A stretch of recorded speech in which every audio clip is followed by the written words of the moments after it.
Hello, legends. Good morning. You're watching Everything Football, and this is the morning show with Chuks and Otis. We give you breaking news, we give you transfer speculations, we give you the latest football news. Chelsea have activated the release clause for Romelu Lukaku, and Lukaku, who is currently on loan at Roma, is going to be let go for £38 million. And Chelsea have also put the captain Gallagher up for sale. And Joao Felix and Joao Cancello have said out plain that they would like to dedicate their future at Barcelona. Alright, Chuks, let's kick off with Romelu Lukaku. He's been on loan, I think from Inter Milan and then to Roma, and now Chelsea want to let go of him for £38 million. Let's get your thoughts on that. So first of all, Lukaku had a very decent season with Roma, scoring 21 goals and 4 assists in all competition. I think that's why Chelsea are like, no, we are not going to loan you again. Instead, we probably want to cash out on you. The most likely club for him to join is Napoli, especially now that Conte has been signed as the new coach. Plus, there's an 80% chance that Osimhen will be leaving in the summer. What better replacement than the one who gave Conte the Serie A title? Besides that, he has a lot of experience. He's a proven striker and a prolific striker in the Serie A. He scored like 34 goals in his first year at Inter Milan, scoring 32 goals in the next year. That was when he won the Serie A.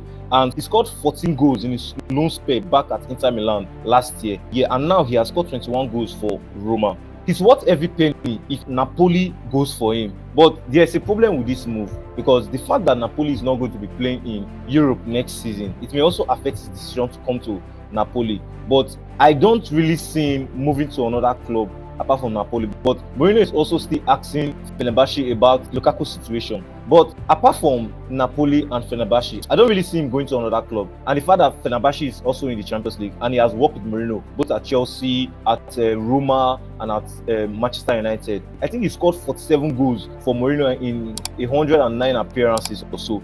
I think he's either going to Napoli or Fenerbahce. Alright, so Romelu Lukaku is either going to go to Napoli, that's the Italian side, or Fenerbahce in Turkey. Still in the Chelsea camp though, the Captain Gallagher, Chelsea have put him up for sale. Gallagher's situation is about who wants him more. First of all, last summer he was under the radar of Spurs, and I think he was about 40 million. You get, and this season he was like a very important player for Chelsea this season. I think he was the catalyst in their good run of form this season. He did very well for them this season. I think currently he's being monitored by the likes of Aston Villa, Spurs and Atletico Madrid. So, but the issue now is that Chelsea doesn't want 40 million again. They want at least minimum of 60 million for him. They have seen it that, oh, this guy is actually important. He was an important player to the squad this season. And it's just like the Mason Mount case, whereby they sold Mason Mount for over 60 million to Manchester United. And Mason Mount was an important player in the Chelsea squad. So they'll be like, okay, why can't we still get 60 million for Gallagher? And besides, Gallagher is an academic product and they're trying to balance the financial fair play. It's obvious that Atletico Madrid will not go for him because it's certain that Atletico Madrid are not going to fork out 60 million for a player currently. Which club do you think Gallagher is going to go to? His most certain destination is Spurs because Postecoglou is like a huge admirer of Gallagher, and currently Spurs are doing a clear out sales of over 9 players, you understand, which will generate funds. So it's looking likely that he might go to Spurs.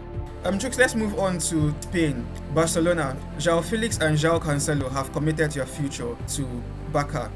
Okay, firstly, I think Joao Cancello is a modern day fullback. He's very good going forward, and playing Cancello on either the left hand of the defense or the right hand side is like playing with an extra winger. Yes, and it gives you more attacking threat and it makes your wingers more dynamic. I think he had a successful loan spell at Barcelona and he fits into Barca playing style, moving forward, you understand, overlapping, either playing on the left or playing on the right. And he has a serious experience under his belt. And currently, it will benefit Barca. And we all see that Barca has a very, very young squad. They need experienced players along with them. If you see the likes of Real Madrid, you can see that currently Real Madrid has given Modric another contract, a 1-year deal. Why? They need experience in the squad to guide the young players. I don't know if you get. So, Joao Cancelo is that kind of player. And he has had his loan spell has actually been positive. Barca, he has said it that I want to stay. Barca has agreed that okay, we want you. Deco has agreed. Laporte has agreed that we want you. The issue now is for them to start negotiation with Man City because currently Man City does not need him. That's the honest truth. But I don't see this deal going wrong. Laporte has said I want you. Deco has agreed. Him too, he has agreed that he wants to stay. He's happy with the club. I think his release clause, Man City would not really ask for much. Then for the Joao Felix, I don't think he fits into Atletico Madrid playing system. Now hear me out. Atletico Madrid has never played with a winger right from time, even right from before they bought him. They either play a 4-4-2 formation or a 3-5-2 formation. With this formation, you don't really play with a winger. Instead, you play with a number 9 or a false 9 or a free role. Joao Felix is none of that. I think that's why his time at Atletico Madrid, it didn't go as planned.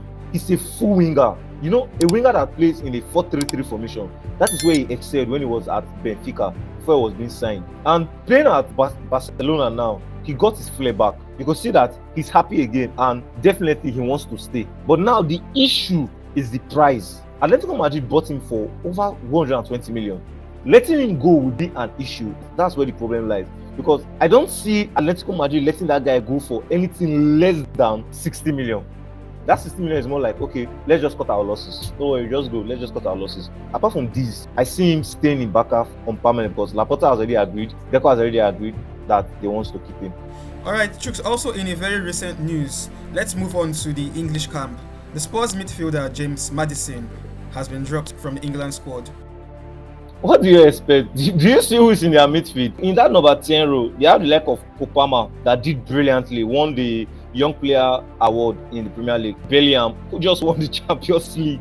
Foden, who just won the Premier League Best Player of the Year. Maddison didn't have a great season. Besides, he was injured most part of the season. So, looking at these 3 people available, I don't see him entering. Even if they take him, he's not going to play. You understand? Because even Kopama, there's a possibility that Kopama would not play, would not like the starting games. And Kopama is like currently one of the best young players in that position.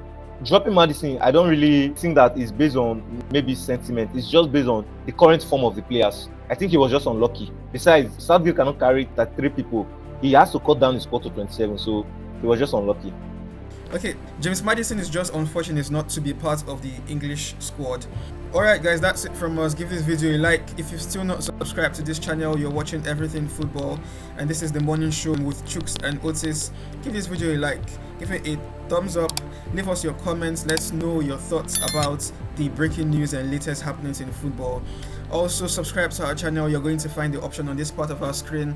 Also share our videos if you like our videos. Subscribe to our channel and also share our videos to friends. And you can also follow us on our other social media handles. You're going to see the link on the description of this video. So until next time, we remain Chuks and Otis. This remains the morning show, and this also is Everything Football.